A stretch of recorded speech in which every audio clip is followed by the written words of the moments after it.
কবিতাৰ শিৰোনাম অসহায় মানৱতা। ৰচনা জ্যোতি মাধৱ।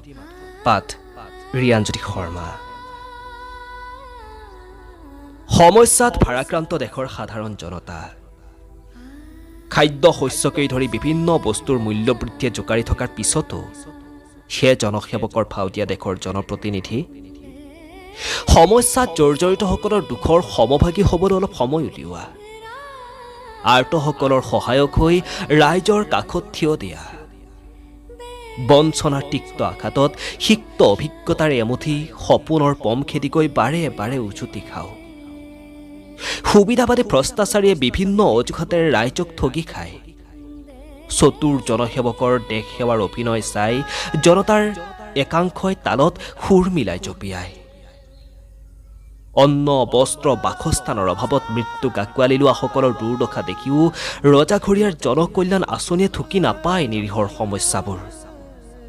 বিভাজনৰ ৰাজনীতি নানা প্ৰলোভনেৰে খেলা কৰে এচাম মানৱতাহীন নকল মানুহে।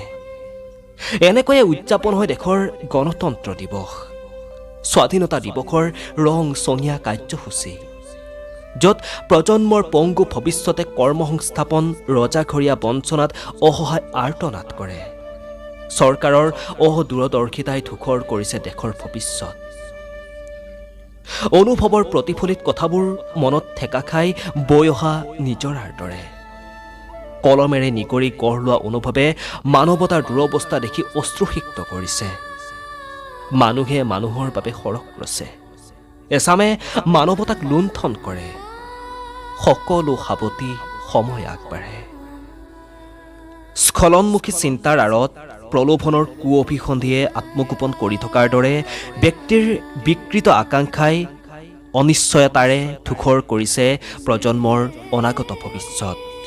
উপলব্ধিৰ কমাৰ শালত গঢ়ি পিঠি তৈয়াৰ কৰা কথাবোৰ প্ৰকাশত কাব্যিক প্ৰণালীৰ বিশেষ প্ৰয়োজন নাথাকে।